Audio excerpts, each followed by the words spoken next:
Hello everyone. मेरा नाम है Sandeep Das Gupta and welcome to अचीवर्ली। आज हम लोग एनसीईआरटी क्लास 8 जियोग्राफी का चैप्टर 3 का पार्ट 2 शुरू करने जा रहे हैं। प्रीवियस चैप्टर के लेक्चर्स अपलोड हो चुके हैं और मैंने क्लास 8 जियोग्राफी का एक सेपरेट प्लेलिस्ट भी क्रिएट कर दिया है। प्लेलिस्ट का लिंक आपको इस वीडियो के डिस्क्रिप्शन बॉक्स में मिल जाएगा, तो जो लोग नए आए हैं वहां से उन वीडियोस को देख सकते हैं। मैं पढ़ाते हुए इंपॉर्टेंट पॉइंट्स को स्टार मार्क करता हुआ चलूंगा, तो अगर आप बुक से पढ़ रहे हैं आप भी उन पॉइंट्स को स्टार मार्क कर लें या फिर अपने नोट्स में लिख लें, क्योंकि वहां से क्वेश्चन आने के चांसेस ज्यादा होते हैं। अगर आपको कुछ डाउट हो तो आप मुझसे कमेंट्स में पूछ सकते हैं या फिर इंस्टाग्राम पे पूछ सकते हैं। इंस्टाग्राम का लिंक आपको इस वीडियो के डिस्क्रिप्शन बॉक्स में मिल जाएगा। एनसीईआरटी के बुक्स को आप एनसीईआरटी के वेबसाइट से फ्री में डाउनलोड कर सकते हैं, तो वहां से आप इस बुक को डाउनलोड कर लें और आज का लेक्चर देखने के बाद एक बार इस चैप्टर को पढ़ लें, जिससे कि आपको और अच्छे से समझ में आ जाएगा। तो चलिए अब आज का लेक्चर शुरू करते हैं। चैप्टर 3, एग्रीकल्चर, कृषि। पिछले लेक्चर में हमने चैप्टर 3 के पार्ट 1 को कवर किया था।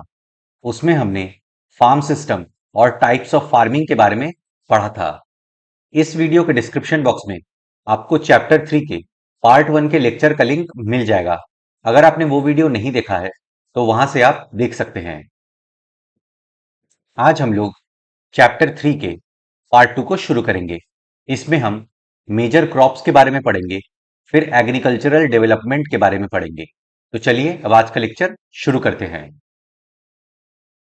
मेजर क्रॉप्स, मुख्य फसलें। A large variety of crops are grown to meet the requirement of the growing population. Population increase हो रही है, इस वजह से विभिन्न तरह के फसल बड़े पैमाने पर उगाए जा रहे हैं ताकि लोगों के फूड रिक्वायरमेंट्स को पूरा किया जा सके। बढ़ती हुई जनसंख्या की आवश्यकताओं को पूरा करने के लिए विविध प्रकार की फसलें उगाई जा रही हैं।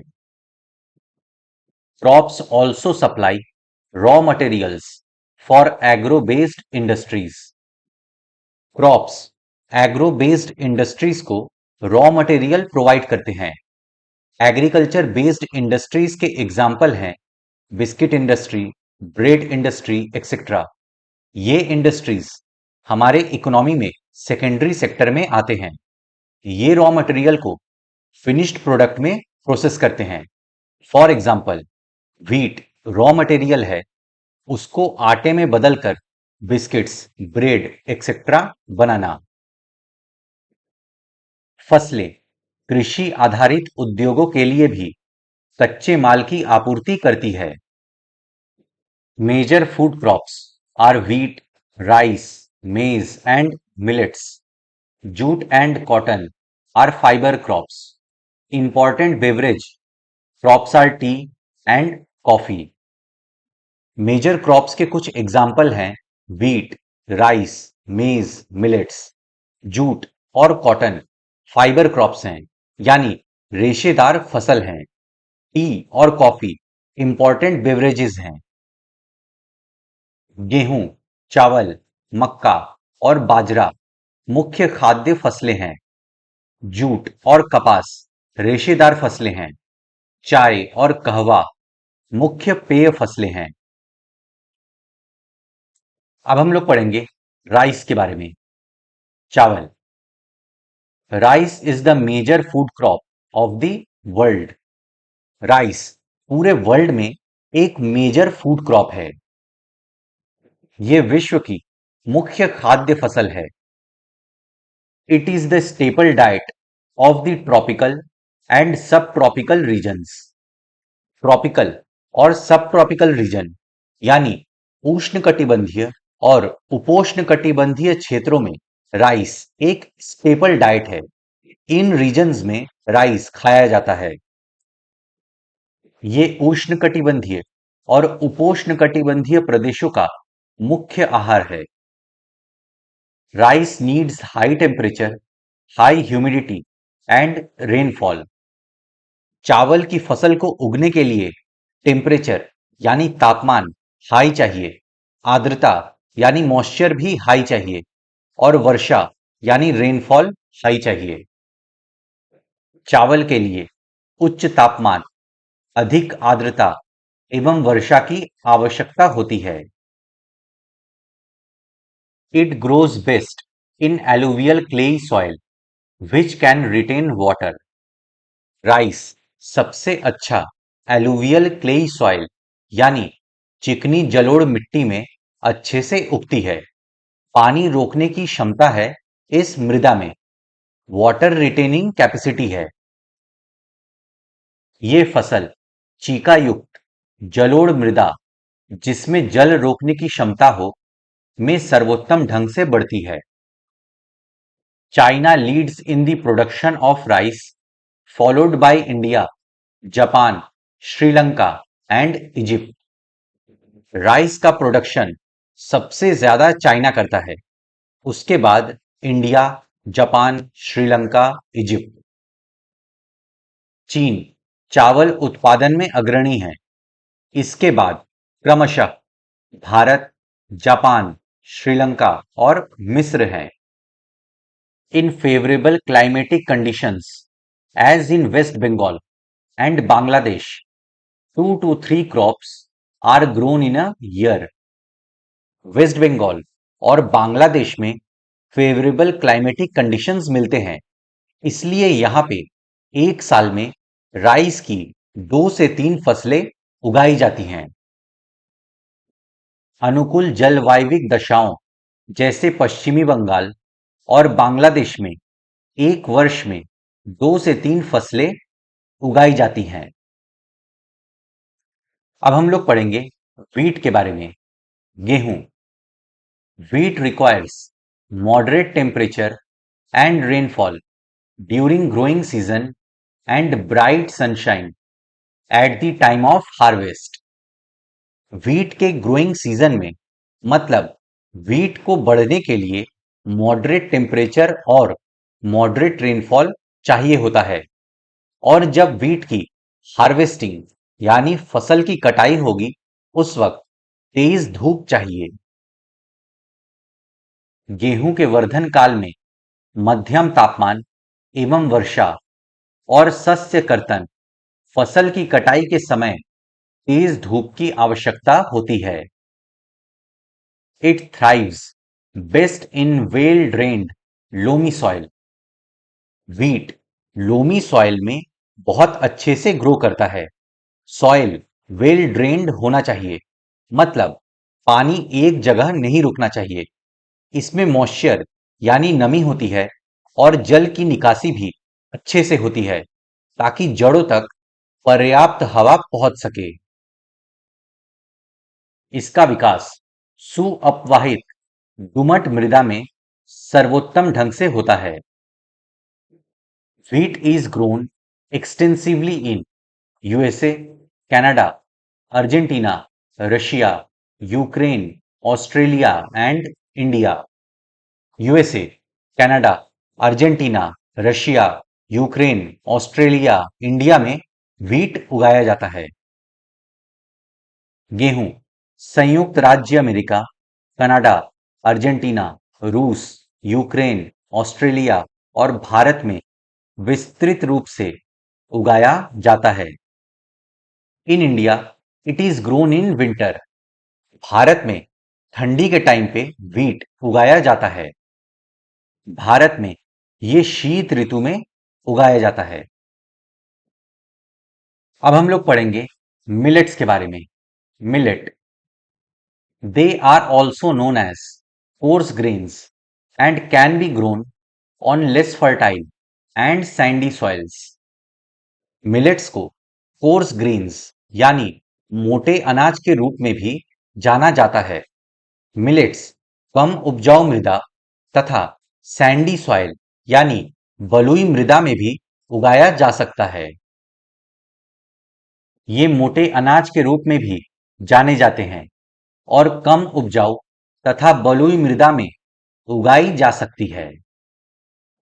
It is a hardy crop that needs low rainfall and high to moderate temperature and adequate sunshine. Millets hardy crop है। हार्डीनेस का मतलब है एडवर्स कंडीशंस में भी क्रॉप सरवाइव कर सकता है। मिलेट्स को low rainfall, high to moderate temperature चाहिए होता है और एडिक्वेट यानी पर्याप्त धूप चाहिए होता है उगने के लिए। ये ऐसी फसल है जिसे कम वर्षा और उच्च से मध्यम तापमान तथा पर्याप्त सूर्य प्रकाश की आवश्यकता होती है। Jowar, bajra and ragi are grown in India. Bharat में ज्वार, बाजरा, रागी उगाया जाता है। ज्वार, बाजरा और रागी भारत में उगाए जाते हैं। Other countries are Nigeria, China and Niger. Nigeria, Niger, China में भी मिलेट्स को उगाया जाता है। नाइजीरिया, चीन और नाइजर इसके अन्य उत्पादक देश हैं। अब हम लोग पढ़ेंगे मेज के बारे में। मक्का। मेज requires moderate temperature, rainfall and lots of sunshine. मेज को मॉडरेट टेम्परेचर और रेनफॉल की आवश्यकता होती है और लॉट्स ऑफ सनशाइन यानी बहुत ज्यादा मात्रा में धूप चाहिए होता है उगने के लिए।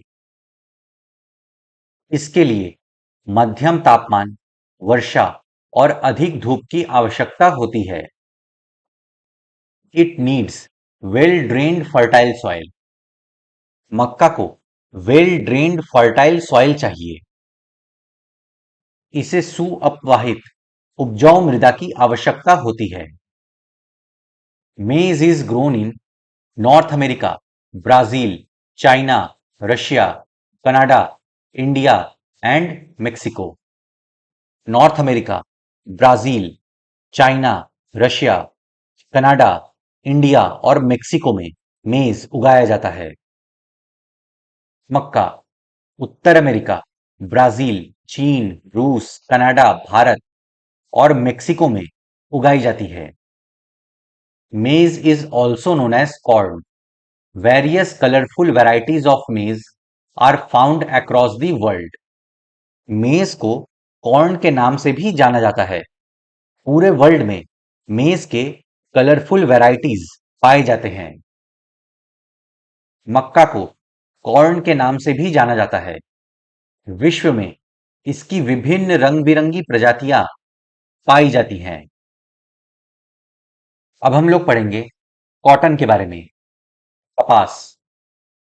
Cotton requires high temperature, light rainfall, 210 frost free days and bright sunshine for its growth। Cotton के लिए हाई टेम्परेचर चाहिए होता है, लो रेनफॉल चाहिए होता है, 210 फ्रॉस्ट फ्री डेज चाहिए होते हैं, मतलब ब्राइट सनशाइन होनी चाहिए। इसकी वृद्धि के लिए उच्च तापमान, हल्की वर्षा, 200 से 210 पाला रहित दिन और तेज चमकीली धूप की आवश्यकता होती है। It grows best on black and alluvial soils.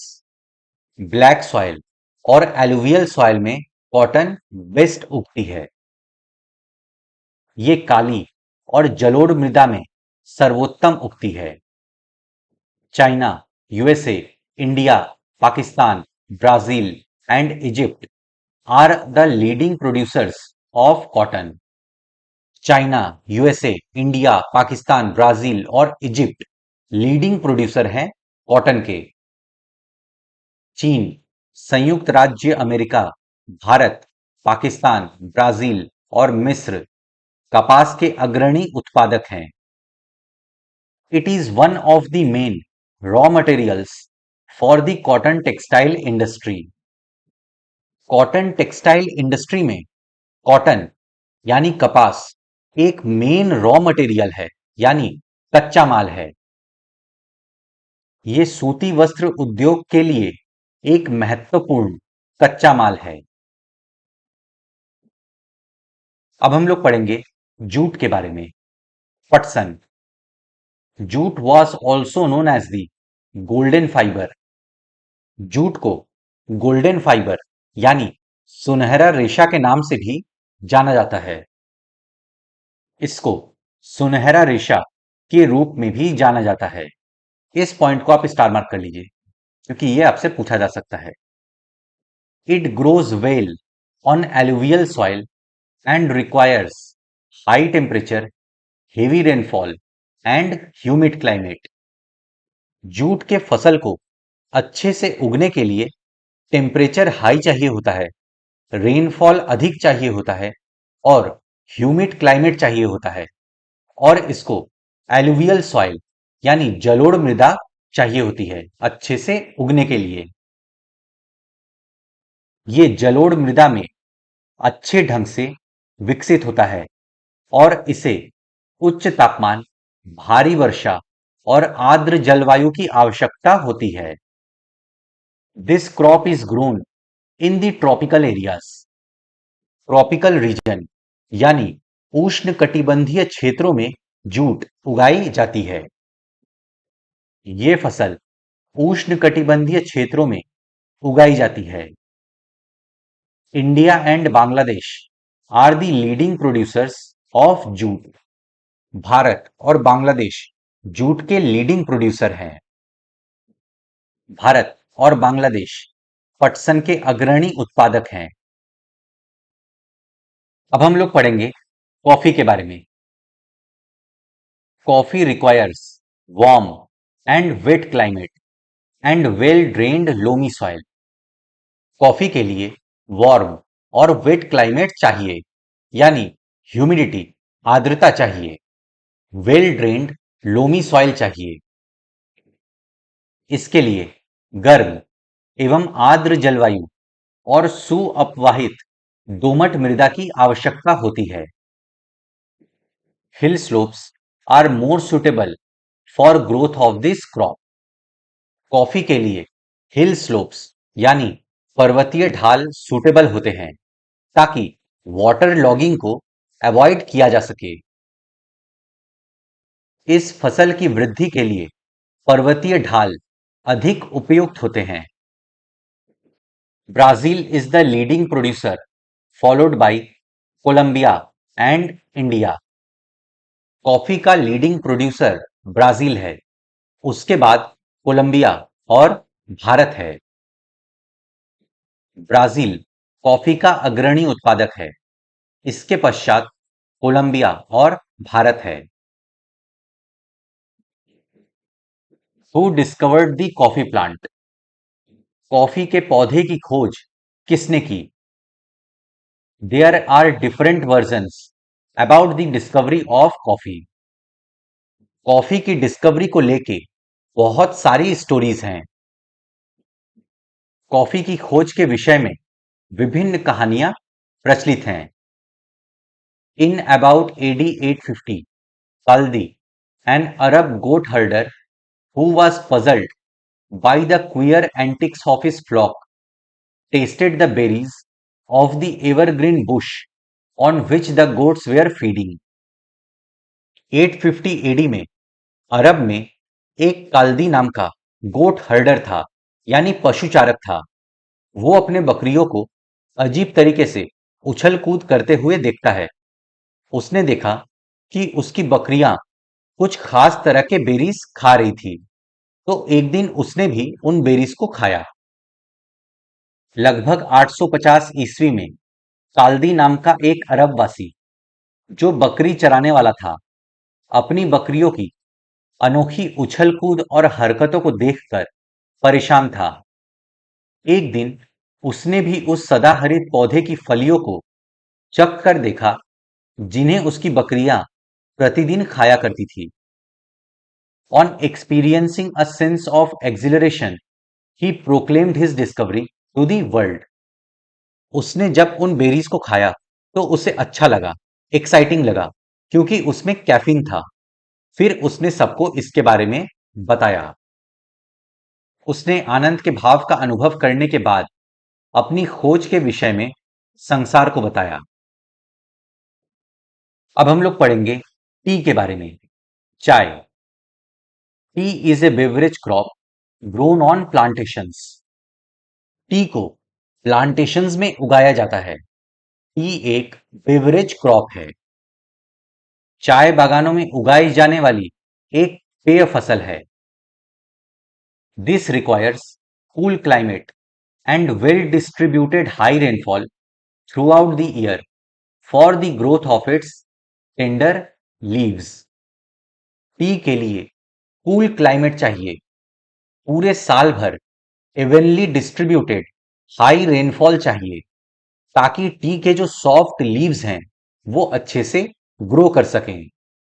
इसकी कोमल पत्तियों की वृद्धि के लिए ठंडी जलवायु और वर्ष भर समवितरित उच्च वर्षा की आवश्यकता होती है। It needs well drained loamy soils and gentle slopes. T को भी जेंटल स्लोप चाहिए ताकि पानी एक जगह ना रुक सके, और वेल ड्रेन्ड लोमी सॉइल चाहिए। इसको हमने पीछे स्लाइड में समझ लिया है। इसके लिए सुअपवाहित गुमट मृदा और मंद ढाल की आवश्यकता होती है। Labour in large number is required to pick the leaves. पत्तियों को तोड़ने के लिए बहुत ज्यादा लेबर चाहिए होता है। पत्तियों को चुनने के लिए अधिक संख्या में श्रमिकों की आवश्यकता होती है। Kenya, India, China, Sri Lanka produce the best quality T in the world. Kenya, India, China, Sri Lanka में टी प्रोड्यूस होता है। केनिया, भारत, चीन, श्रीलंका दुनिया में सबसे अच्छी गुणवत्ता वाली चाय का उत्पादन करते हैं। अब हम लोग पढ़ेंगे ऑर्गेनिक फार्मिंग के बारे में, जैविक कृषि। In this type of farming organic manure and natural pesticides are used instead of chemicals. Organic farming में केमिकल्स का यूज नहीं होता। ऑर्गेनिक मैन्योर यानी खाद का इस्तेमाल होता है। नेचुरल पेस्टिसाइड्स का इस्तेमाल होता है। इस प्रकार की कृषि में रासायनिक खादों के स्थान पर जैविक खाद और प्राकृतिक पीड़कनाशी का उपयोग किया जाता है। No genetic modification is done to increase the yield of the crop. फसल को बढ़ाने के लिए जेनेटिक मॉडिफिकेशन नहीं किया जाता। ऑर्गेनिक फार्मिंग में क्रॉप यील्ड कम होती है क्योंकि केमिकल्स का प्रयोग नहीं किया जाता है। फसलों का उत्पादन बढ़ाने के लिए कोई आनुवांशिक रूपांतरण नहीं किया जाता है। डू यू नो, क्या आप जानते हैं, food security exists when all people at all times have access to sufficient, safe, and nutritious food to meet their dietary needs and food preferences for an active and healthy life. Food security का मतलब है सभी लोगों को healthy और active life जीने के लिए सफिशिएंट खाना मिले, और जो फूड है वो न्यूट्रिशियस हो और सेफ हो, यानी साफ और सुरक्षित हो। लोगों की डाइटरी नीड्स पूरी हो सके, इसे ही फूड सिक्योरिटी यानी खाद्य सुरक्षा कहते हैं। खाद्य सुरक्षा तभी बनी रहती है जब सभी व्यक्तियों को क्रियाशील और स्वस्थ जीवन जीने के लिए आहार की आवश्यकता और प्राथमिकता के आधार पर हर समय पर्याप्त, सुरक्षित और पौष्टिक खाद्य पदार्थ की सुविधा उपलब्ध हो। अब हम लोग का नेक्स्ट टॉपिक है एग्रीकल्चरल डेवलपमेंट, कृषि का विकास। Agricultural development refers to efforts made to increase farm production in order to meet the growing demand of increasing population. Population increase हो रही है और लोगों की डिमांड्स भी बढ़ रही हैं, तो इस डिमांड को पूरा करने के लिए फार्म प्रोडक्शन को इंक्रीज करने का प्रयास किया जा रहा है। मतलब कृषि उत्पादन को बढ़ाने का प्रयास किया जा रहा है। इसे ही एग्रीकल्चरल डेवलपमेंट कहते हैं। कृषि विकास का संबंध बढ़ती जनसंख्या की बढ़ती मांग को पूरा करने के लिए कृषि के उत्पादन को बढ़ाने की दिशा में किए जाने वाले प्रयासों से है। This can be achieved in many ways, such as increasing the cropped area, the number of crops grown, improving irrigation facilities, use of fertilizers, and high yielding variety of seeds. Farm production यानी कृषि उत्पादन को बढ़ाने के लिए कुछ steps लिए जा सकते हैं, जैसे फर्स्ट, क्रॉपिंग एरिया को बढ़ाना, वो एरिया जिस पे क्रॉप्स लगाए गए हैं। सिंपल शब्दों में खेत के एरिया को बढ़ाना। सेकंड, नंबर ऑफ क्रॉप्स को बढ़ाना। थर्ड, इरिगेशन सिस्टम को अच्छा करना। फोर्थ, अच्छे क्वालिटी के फर्टिलाइजर्स यानी उर्वरकों का इस्तेमाल करना और हाई यील्डिंग सीड्स का यूज करना। ये कई तरीकों से प्राप्त किया जा सकता है, जैसे बोए गए क्षेत्र में विस्तार करके, बोई जाने वाली फसलों की संख्या बढ़ाकर, सिंचाई सुविधाओं में सुधार करके, उर्वरकों और उच्च उपज देने वाले बीजों के प्रयोग द्वारा। Mechanization of agriculture is also another aspect of agricultural development. Agriculture में मशीन्स का उपयोग किया जाना चाहिए। लेबर इंटेंसिव एग्रीकल्चर को कम करके मशीन्स का यूज किया जाना चाहिए, तो ज्यादा काम कम टाइम में पूरा हो जाएगा। कृषि का मशीनीकरण भी कृषि के विकास का एक अन्य पहलू है। The ultimate aim of agricultural development is to increase food security. Agricultural development यानी कृषि का विकास जो हम कर रहे हैं, इसके पीछे हमारा मेन एम है फूड सिक्योरिटी को बढ़ाना। कृषि के विकास का चरम लक्ष्य खाद्य सुरक्षा को बढ़ाना है। Agriculture has developed at different places in different parts of the world. पूरे वर्ल्ड में अलग अलग जगहों पे एग्रीकल्चर डेवलप हुआ है। कृषि का विकास विश्व के विभिन्न भागों में विभिन्न गतियों से हुआ है। Developing countries with large populations usually practice intensive agriculture where crops are grown on small holdings mostly for subsistence. Developing countries में ज्यादातर पॉपुलेशन इंटेंसिव एग्रीकल्चर यानी सबसिस्टेंस इंटेंसिव एग्रीकल्चर गहन निर्वाह कृषि प्रैक्टिस करते हैं एक छोटे से प्लॉट पे। उस छोटे से प्लॉट पे सिंपल टूल्स और मोर लेबर से फार्मिंग करते हैं। उनका मेन एम होता है अपने परिवार की जरूरतों को पूरा करना कृषि के द्वारा। कमर्शियल पर्पस कम होता है या होता ही नहीं है। अधिक जनसंख्या वाले विकासशील देश अधिकतर गहन कृषि करते हैं, जहां छोटी जोतों पर सामान्यतः जीविकोपार्जन के लिए फसलें उगाई जाती हैं। Larger holdings are more suitable for commercial agriculture as in USA, Canada and Australia.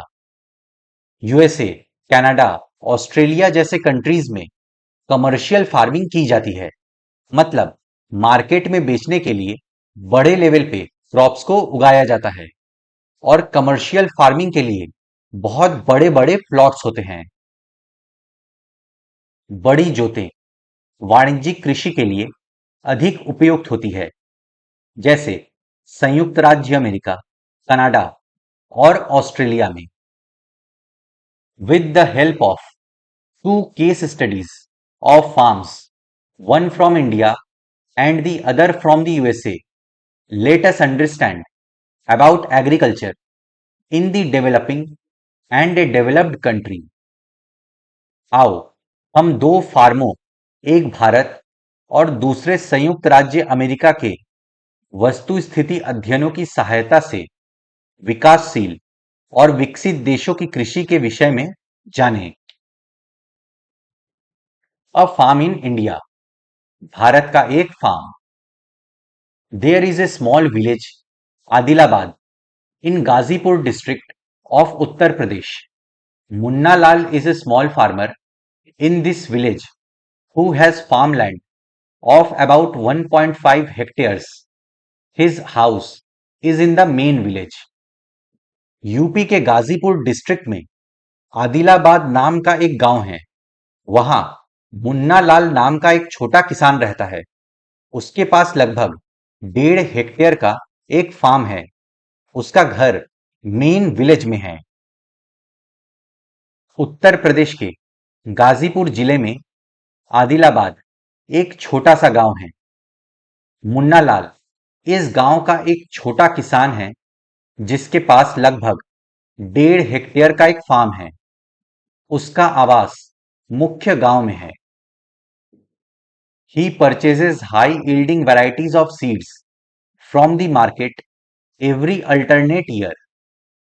वो मार्केट से अल्टरनेट ईयर में हाई यील्डिंग सीड्स को खरीदता है। वो अधिक उपज देने वाले बीजों को बाजार से वर्षों के एकांतर पर खरीदता है। The land is fertile and he grows at least 2 crops in a year which are normally wheat और राइसेस एंड पल्सेस। उसकी भूमि फर्टाइल है और वो एक साल में एटलीस्ट 2 क्रॉप्स उगाता है, जैसे राइस या व्हीट और पल्सेस यानी दाल। उसकी भूमि उर्वर है और वो वर्ष में कम से कम 2 फसलें, सामान्यतः गेहूं या चावल और दालें उगाता है। The farmer takes advice of his friends and elders as well as government agricultural officers regarding farming practices. Farming practices को लेकर अपने दोस्तों की, गांव के बुजुर्ग लोगों की, गवर्नमेंट ऑफिशियल्स की राय लेता है। किसान अपने मित्रों और बुजुर्गों के साथ साथ सरकारी कृषि अधिकारियों से कृषि कार्यों के संबंध में सलाह लेता है। He takes a tractor on rent for plowing his field, though some of his friends still use traditional method of using bullocks for plowing. वो खेत को जोतने के लिए ट्रैक्टर रेंट पे लेता है। हालांकि उसके दोस्त ट्रेडिशनल वे में बुलॉक्स का इस्तेमाल करके खेत की जुताई करते हैं। वो अपने खेत की जुताई के लिए भाड़े पर ट्रैक्टर लेता है। यद्यपि उसके कुछ मित्र अभी भी बैलों से खेतों को जोतने की परंपरागत विधि का प्रयोग करते हैं। There is a tube well in the nearby field which he takes on rent to irrigate his field.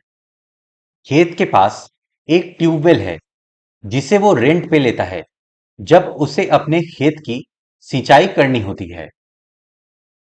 समीप के खेत में एक नलकूप है जिसे वो अपने खेत की सिंचाई के लिए भाड़े पर लेता है।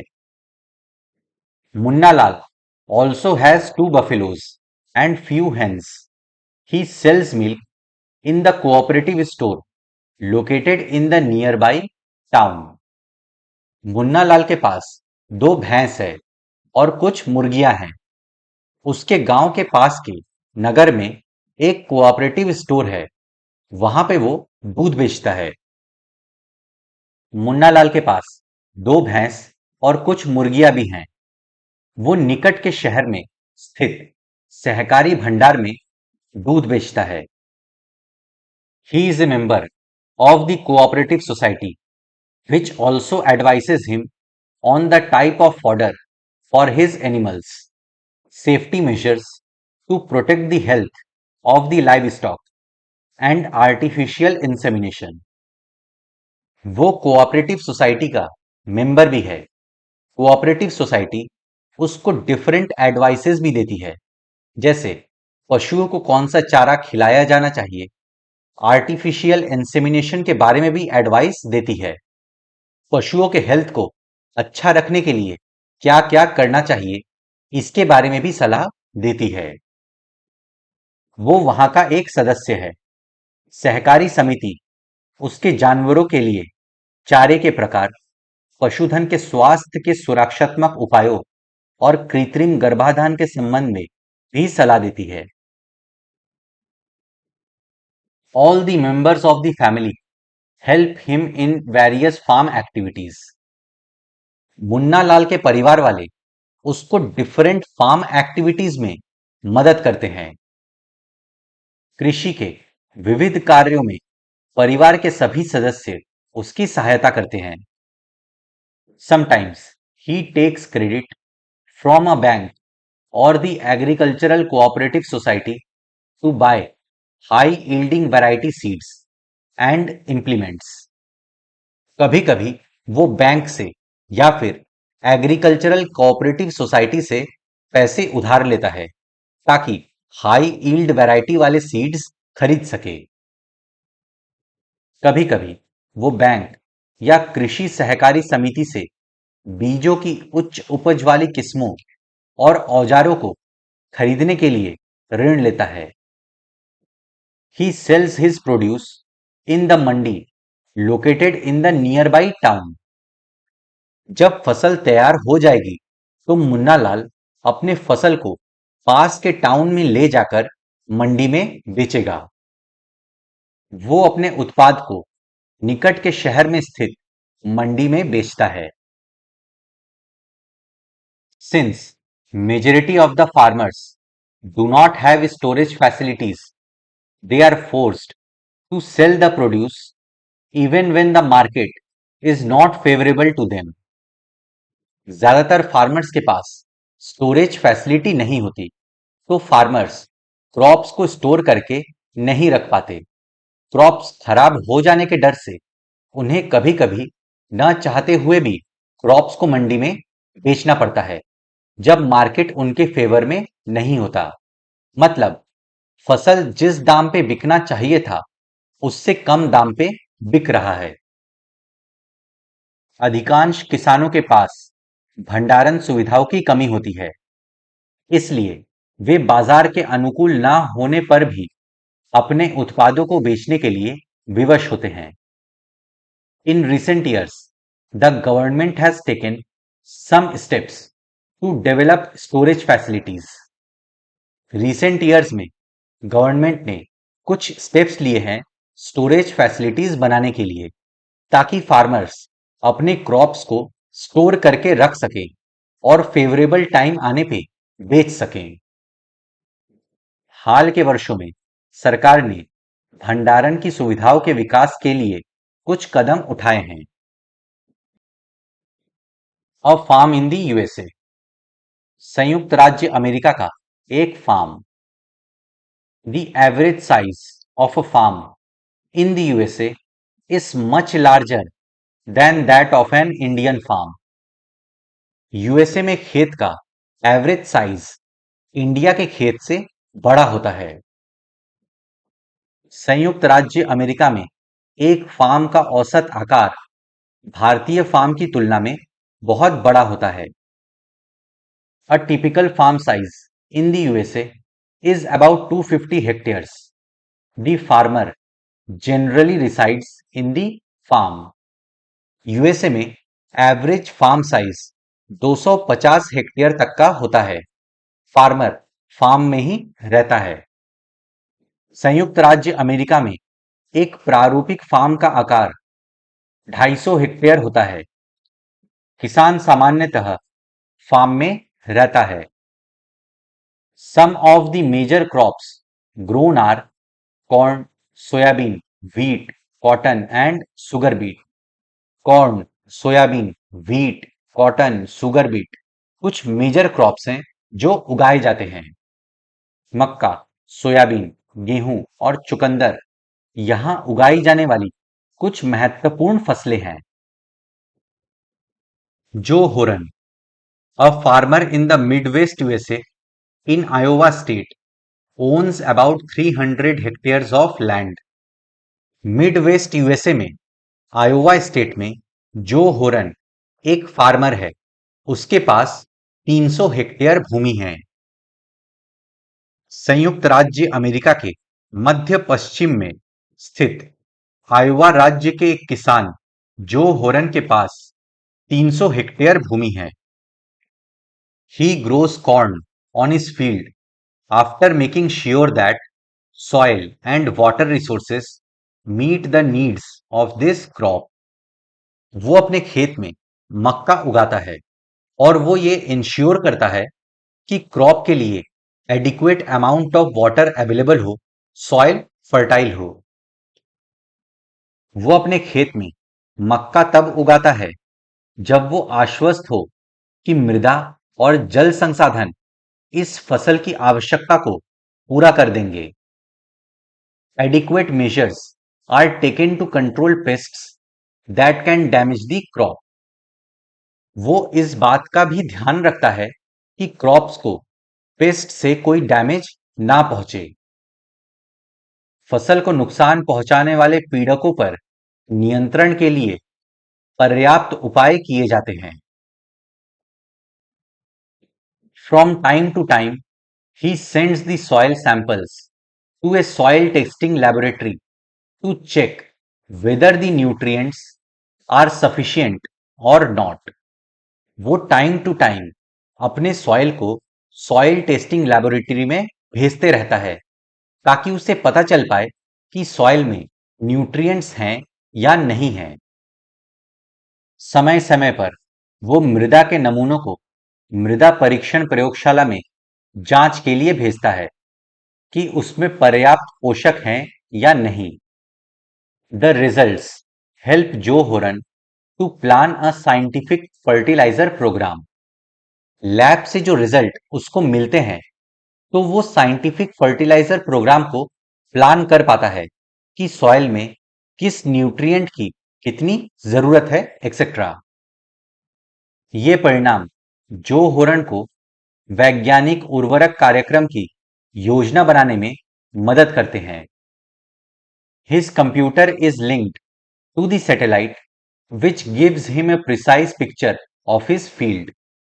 उसका कंप्यूटर सैटेलाइट से लिंक्ड है ताकि उसको अपने खेत का प्रिसाइज पिक्चर मिलता रहे। उसको ये पता चलेगा कि उसके फील्ड के कौन से हिस्से में प्रॉब्लम है, तो वो उसे कंट्रोल कर पाएगा। उसका कंप्यूटर उपग्रह से जुड़ा हुआ है जो उसे उसके खेत की यथार्थ तस्वीर देता है। This helps him to use chemical fertilizers and pesticides wherever they are required. जब उसे सारी जानकारी मिलती रहेगी लैब के रिजल्ट से, कंप्यूटर से, तो वो प्लान कर पाएगा कि खेत में फर्टिलाइजर्स, पेस्टिसाइड्स कब छिड़कना है, कब नहीं। ये रासायनिक उर्वरकों और पीड़क नाशकों का आवश्यकता अनुसार प्रयोग करने में उसकी मदद करता है। He uses tractors, seed drills, leveler, combined harvester, and thresher to perform various agricultural operations. वो ट्रैक्टरों, बीज बोने की मशीनों, समतलक, संयुक्त हार्वेस्टर और थ्रेसर का उपयोग कृषि संबंधी विविध संक्रियाओं में करता है। Grains are stored in the automated grain storage or dispatched to market agencies. Automated grain storage में वो अपने ग्रेन्स को स्टोर करके रख सकता है और समय पे मार्केट एजेंसीज को बेच सकता है।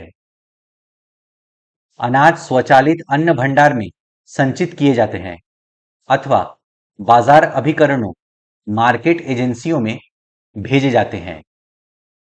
The farmer in USA works like a businessman and not like a peasant farmer. USA में फार्मर एक बिजनेसमैन है, पीजेंट फार्मर यानी खेतीहर किसान नहीं है। संयुक्त राज्य अमेरिका में किसान एक व्यवसाय की तरह काम करता है, ना कि एक खेती हर किसान की तरह। तो फ्रेंड्स, इसी के साथ हम लोग का चैप्टर 3 समाप्त होता है। मैं आशा करता हूं कि आपको सब कुछ समझ में आ गया होगा। अगर आपको फिर भी कुछ डाउट है तो आप मुझसे कमेंट्स में पूछ सकते हैं या फिर इंस्टाग्राम पे पूछ सकते हैं। अपने फ्रेंड्स के साथ इस वीडियो को शेयर करें। वीडियो पसंद आए तो लाइक करें, चैनल को सब्सक्राइब करें। मैं मिलता हूं आपसे नेक्स्ट लेक्चर में। Good day to everyone. जय हिंद।